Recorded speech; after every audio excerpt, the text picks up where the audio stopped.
Hello and welcome to Channel's Book Club. I am Olakunle Kasumu. It's great to be back on the show again. Elections have taken place all over the country and elected politicians have been presented with new opportunities to serve Nigerians for the next 4 years. Let's hope the new dispensation will see promises fulfilled. But just as Nigerians were eagerly awaiting the results of the governorship elections on Sunday morning, news broke of the tragic plane crash that took place in Ethiopia. It was an Ethiopian airline flight heading from Ethiopia to Nairobi, Kenya. On board that plane were over 150 people of different nationalities. Like everyone else, we are deeply saddened by the news of the crash, and we wish the bereaved families God's comfort and peace. Unfortunately, one of those on board that plane was a Nigerian-born, Canada-based friend of ours on this show, a respected public intellectual, teacher, social media influencer, satirist, and award-winning author, Professor Pius Adesanmi. Adesanmi had a Bachelor of Arts degree, first-class honors, from University of Ilorin, Nigeria in 1992, a Master of Arts degree in French from the University of Ibadan in 1998, and a PhD in French Studies from the University of British Columbia in 2002. He was the Director of Institute of African Studies at Carleton University in Canada and was regarded as one of Africa's most brilliant minds. As an author, Adesanmi won the Penguin Prize for African Writing, Nonfiction, in 2010 with his book titled You Are Not a Country, Africa, and the Association of Nigerian Authors Poetry Prize in 2001 with his book titled The Wayfarer and Other Poems. Adesanmi was sought after as a columnist, advisor, and speaker. In 2015, he gave a TED Talk titled Africa is the Forward That the World Needs to Face. That same year, I had a chat with Pius Adesanmi to discuss his then new book titled Naija No Dey Carry Last, which is a collection of satirical essays.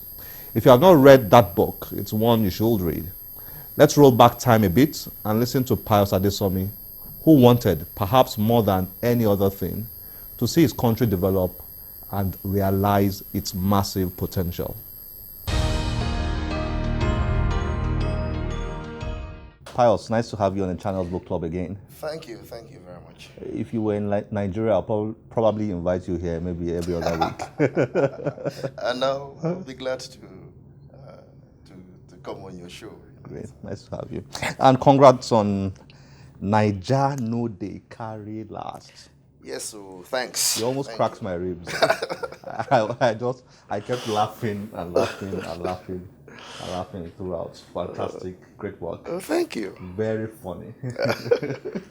Now, let me start by reading something you wrote. Okay. In the preface. I decided to write satire because I felt a political urgency to communicate with a wide national audience in a country with a perverse hostility to intellectual depth and the written word. Consequences of decades of elite assault on education and its associated values. Can you explain that a bit? You've chosen to write satire because we don't value intellectualism in Nigeria. Because we progressively devalued it over the years, in the last 3 decades. I call it a purposed devaluation of intellectual culture. It was an assault on it, a war waged on it by the elite. And of course, you remember it started in the 80s.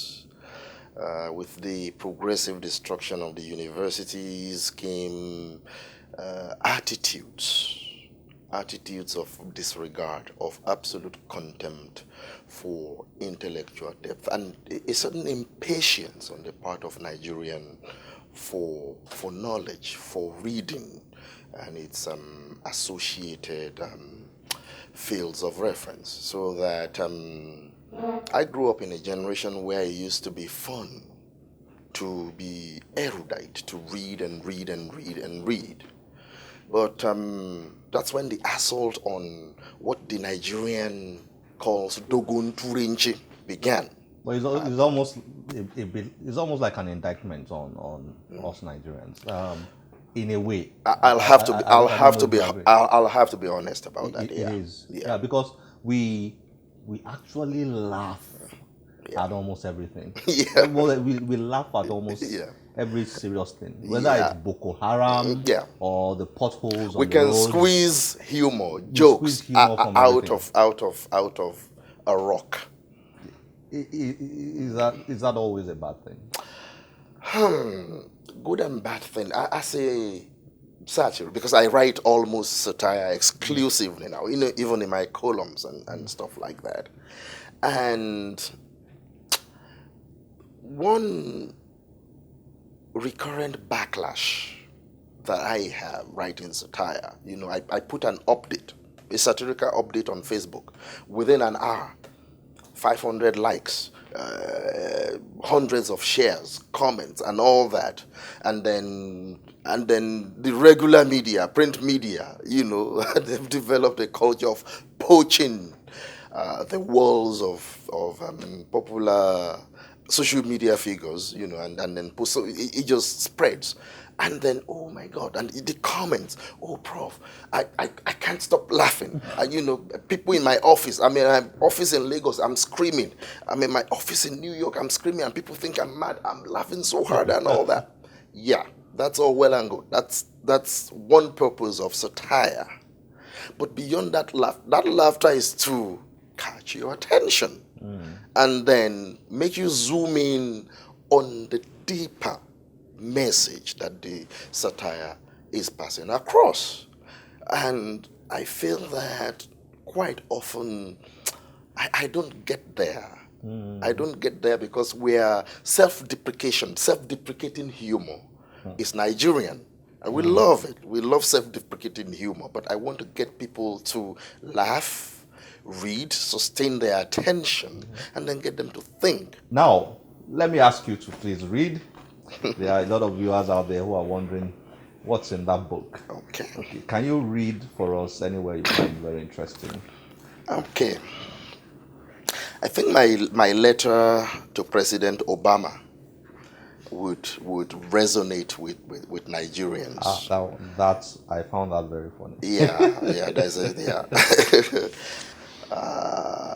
President Obama's second day anniversary. Second day. Yeah, which again you must remember was first written in 2009. So you have to get back into that temporal frame as I read.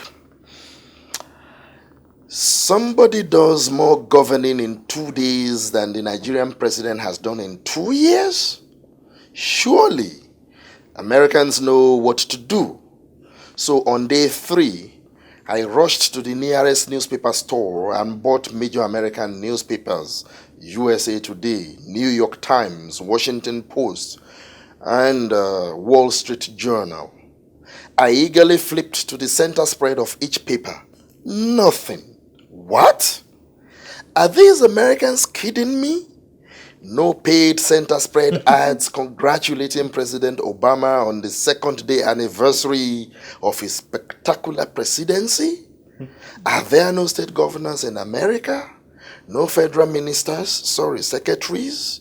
No local government chairmen, mayors? No stakeholders? No party chieftains?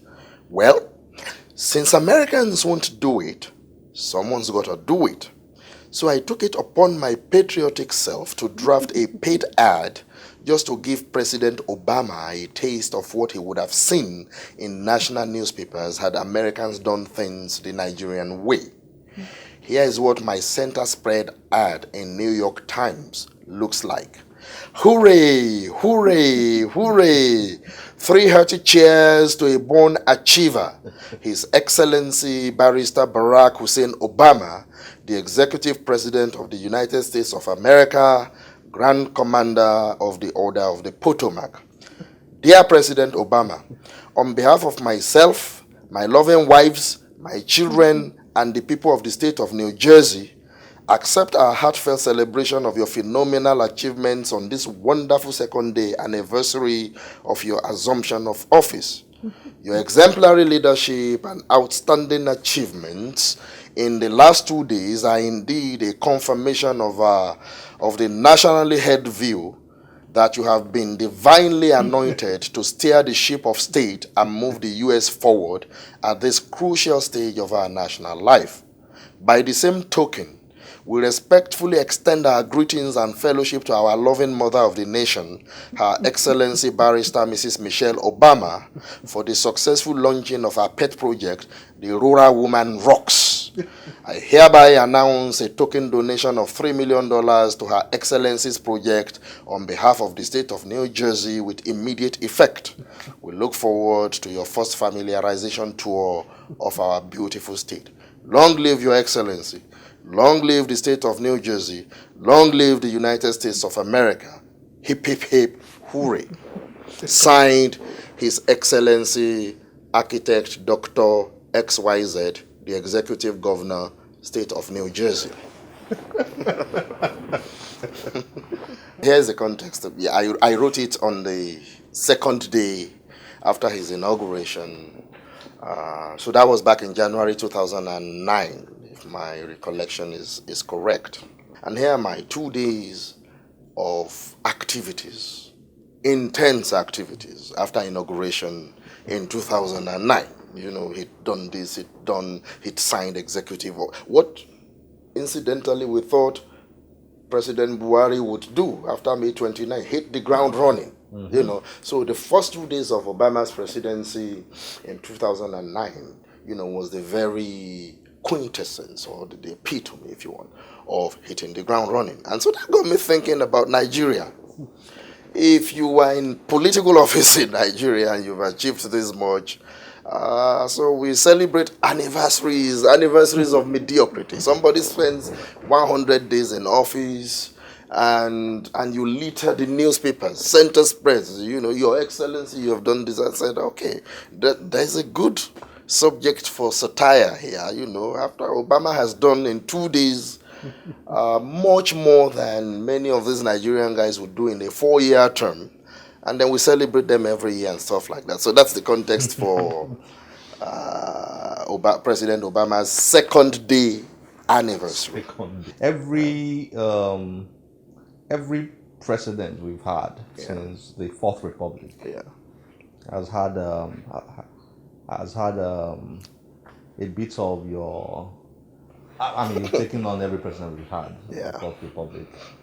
I've not seen any piece on the current president. Does that mean? I've done a lot on him. You have. It just hasn't. In fact, my honeymoon with. Of course, I know what you're getting at. I was one of his, you know, big social media, on social media, you know. I supported his candidacy and supported the whole change.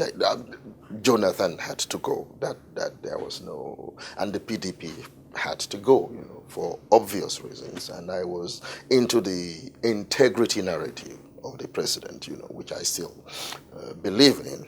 But part of what I've been trying to teach my followers, you know, because there's a lot of civics, as you in this, is that followership